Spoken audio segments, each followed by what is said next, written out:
Dito na naman tayo matutulog ngayong gabi. Sa loob tayo mismo ng pagpipick upan natin na company. Tayo na lang mag-isa dito sa loob, wala ibang truck. So yung mga beros, magandang hapon. Nandito tayo ngayon sa Cincinnati. Dito pa rin to sa part ng Ohio. So mula doon sa pinag-pick upan ko,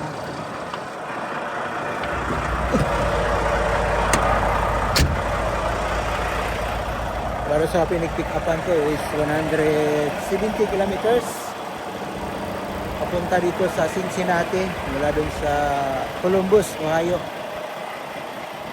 Ayun nga, pinapunta tayo dito ng dispatch natin kasi may pick up sana tayo ngayong araw.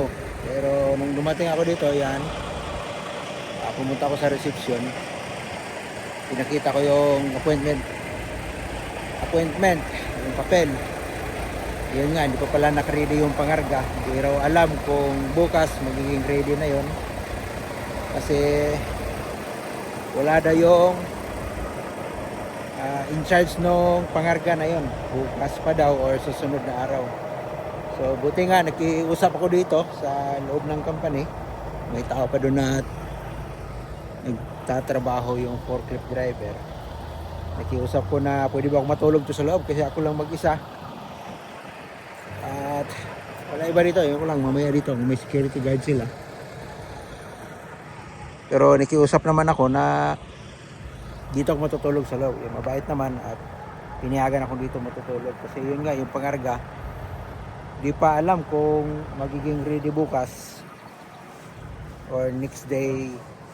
Yan ko lang, kung hindi ba ready bukas, palagay ko maghahanap sila ng ibang pangarga yung dispatch natin para pabalik sa Canada.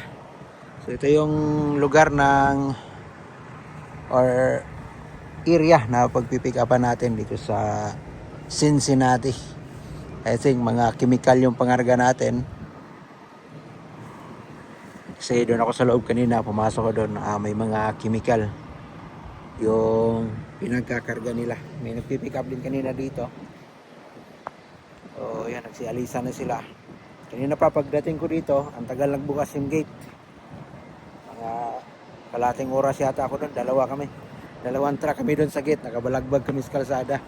Kasi maliit yung daanan dito, papasok. Yan. Diyan yung entrance. Ano na yan, parang maliit na sitio. Papasok dito. So, ayun ko kung mga industrial din to. Kasi halos kabahayan yung nadaanan ko. Ito lang nakikita ko dito na building. At saka yan. May flag pa ng US. Kaya hindi to masyadong dinadaanan ng mga truck ko. Wala masyadong nagpipick up dito. Bihira na talaga. Kasi yun nga, pagdating kanina, dalawa kami. Tapos maya may dumating na naman isa, nagkarga dito. So yan mga bros, dito na ito matutulog. At yun, nagsalang na ako ng kamuti pang hapunan natin. Pero mamaya, kain na tayo. So, hindi pa tayo nakauwi ng Canada. Ano na ngayon? Linggo. Lunes, Martes, Merkulis, 5 days na. So, oras natin is 5:09. 4:29 yung date natin. Pero taas pa ng araw. Yung pa yung araw. Taas pa. So, yun lang. At maglakad-lakad muna tayo dito kasi parang buong karat yung nakaupo doon. Yung mga ano dito, mga wild na ano yan, gansa, wild goose. Tsaka may mga pato din dyan kasama, yung maliliit na pato, itik, mga wild duck. Si May, yan, may maliit na stagnant na water. Stagnant na tubig. So, yun lang mga bros. At bukas ulit, update na tayo bukas sa pangarga natin kung meron na. para makabalik na tayo ng Canada. Yung pangarga nito, yung pangarga ko sana ng ito is pabalik na sana to ng Canada. Yun nga lang, hindi pa pala naka-ready. Pero may abiso na sa dispatch saka sa broker na ngayon daw ang pick up. Yun ang sabi ng dispatch natin na naka-ready na daw yun, sabi ng broker. Pero notice tayo, hindi pa naka-ready pala. Kaya magantay na naman tayo hanggang bukas kung ready na, kung okay na. Kaya yan, pahinga muna tayo. Natulog kasi gabi na tayo na diskarga kagabi dun sa ano to, yung pinagdeliveran din natin sa Tim Horton, pang Tim Horton na tinapay, yung frozen bread. So na-diskarga tayo dun is 12 midnight kagabi. At yun nga, nakalabas naman tayo agad kasi may parkingan din sila dun sa labas. At doon na rin ako nagpapalipas ng gabi. So ngayon nga, kaninang tanghali, nag-abiso yung dispatch natin na pupunta tayo dito para sa pick up sana. Pero wala pala, hindi pala nakahanda.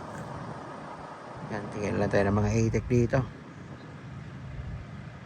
May mga ano yan, mga wild na gansa.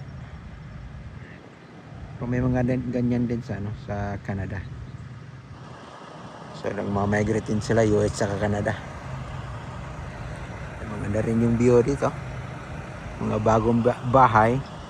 Saka itong company na to, bago lang yata kasi hinahanap ko dun sa Google Map. Hindi pa siya malukit. Ibang area. Itong area na to is walang kabay-bahay. Pag titingnan sa Google Map, hindi pa na-update yung Google Map na meron na palang nakatayo na building dito. So, yun lang. Maraming salamat sa panonood. Until next time, tomorrow ulit para sa update natin sa biyahe. Bye-bye, God bless.